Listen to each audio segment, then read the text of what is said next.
el pastor Miguel Ángel Rivera en su oficina compartiendo hoy día un tema que es a lo mejor para usted extraño que lo hablemos dentro del cristianismo. Justicia social, pastor. Es un agrado de volver a saludar y poder compartir estos temas bíblicos también. ¿Cómo estás, Pablo? Una bendición para mí también compartir. La justicia social. ¿Por qué hablar de este tema, pastor? Porque creo que primero no es un concepto, si bien es cierto, claro, extraño en el sentido, vuelvo a decir, que la iglesia ha ido abandonando, o no digamos que abandonando totalmente, pero sí ha ido obviando que los temas como este son parte del cristianismo, son parte de lo que Dios hizo para nosotros y claro, se le ha puesto ropajes que de repente lo hacen sentir incómodo.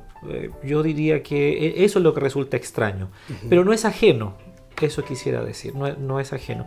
Mira, vivimos tiempos de mucha riqueza, o sea, hay mucho dinero, incluso las iglesias, las organizaciones, los gobiernos, es sorprendente la cantidad de dinero que hay en Occidente. Por otro lado, también hay pobreza, entonces tenemos una balanza que a veces se desbalancea, producto que hay riquezas, pero no hay soluciones para cosas básicas.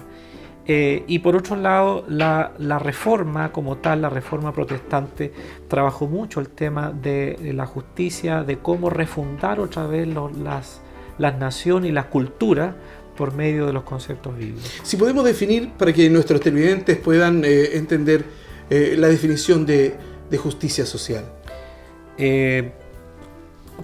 Justicia social, para llegar a una definición, solo voy a mencionar esto de decir, bueno, es como repartir adecuadamente, ser equitativo a todos por igual, sería una postura, y esa postura nace o viene bajo el concepto de la redistribución. Tenemos que explicar eso antes de llegar a una definición, porque si yo defino justicia social, tiendo a definirlo bajo dos miradas que hay totalmente distantes una de otra. Una es la redistribución con Marx, donde él, siendo un ateo materialista, entonces él dice, bueno, todas las cosas son materiales, por lo tanto los recursos materiales son la llave para poder lograr el desarrollo. Como los recursos son finitos, hay que cuidarlos muy bien, hay que redistribuirlos de tal forma que cuando una nación, un pueblo, una persona tiene más, mucho más, la teoría para el marxismo es que este que tiene más ha abusado de otro que tiene menos, por lo tanto hay que redistribuir. Aquí estaría el sector comunista o los socialistas que están hacia otro lado y dicen, bueno, esto es así. Por otro lado, no sé si has escuchado, pero existe otro pensador, otro teórico, Max Weber, y Max Weber, bueno, tiene un contexto un poco más cristiano, es nieto de cristianos, herederos de la Reforma, por lo tanto herederos de la Biblia, de este volver. Acuérdate que la Reforma lo que hizo fue poner la Biblia otra vez en el pueblo, en la gente, de tal forma que la gente comenzó a estudiar y a pensar y a reformular su teología, diciendo entonces necesitamos mejorar o cambiar porque la idea de Dios es otra. Entonces Weber lo que concluyó es que finalmente en el espíritu del protestantismo había una cultura, una forma de vivir, un culto que genera riqueza, que genera avance, desarrollo, de tal manera que él puso la Biblia como uno de sus puntos de investigación para lograr que las naciones o los pueblos, las familias surjan. Calvino, por otro lado, en la Reforma hizo mucho de eso, porque él analizó el tema de gobierno, de economía, qué sé yo. Entonces, al definir justicia social, tenemos que decir que efectivamente la Biblia tiene algo que decirnos de cómo sería lo lógico. No está el capitalismo fundado en la Biblia, ni está el marxismo fundado en la Biblia. Hemos hablado ya de cosmovisiones, y aquí usted nos está presentando dos cosmovisiones distintas con estos dos personajes que nos ha hablado. ¿Existen más de una de estas cosmovisiones para tratar el tema de la pobreza o la distribución o la justicia social? Bueno, sí, hemos hablado de las cosmovisiones con las que plantea Marx o la que plantea Weber. Tenemos que plantear lo que la Biblia dice. Sí, claro. Entonces, el cristianismo, o podemos decirnos, la Biblia efectivamente tuvo o tiene mucho que ver en la vida económica y en la justicia finalmente social, en donde los recursos vayan decantados y vayan para mejorar o desarrollar. Efectivamente, los reformadores parten de la idea de que Dios es el creador de todo. La Biblia dice que Él entonces, Él, nuestro Señor, fue el que plantó, el que administró y entregó a estos seres humanos para poderlo hacer. Ahora, el gran problema que tenemos nosotros y con los que luchamos, Pablo, en el tema de la cosmovisión cristiana para la justicia social, es en ese dualismo que hay en que la iglesia solo se tiene que preocupar de lo sagrado y el resto tiene que ver cómo se las arregla en lo secular. Digamos que si esto fuera así, la iglesia tiene que dedicarse a su culto y el secularismo o la secularización tiene que dedicarse a su culto. El tema es que el culto genera cultura y mi culto y mi cultura rigen todo lo que yo hago en toda mi vida. Entonces, si tenemos una dicotomía, si pensamos con la mente dividida, diríamos que la iglesia no tiene nada que hacer, nada que decir. Y por eso que tú partiste preguntándome, este es un tema raro. Sí, claro.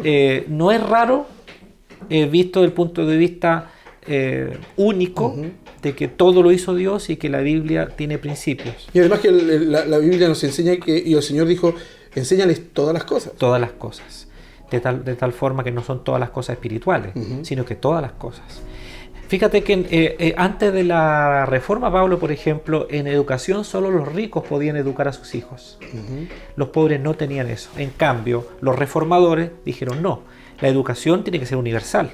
Ahora, nosotros hoy día escuchamos gobierno y dicen, no, la educación tiene que ser para todos, dignidad, calidad, y creen que han descubierto la panacea, que han descubierto algo que es justo, justicia.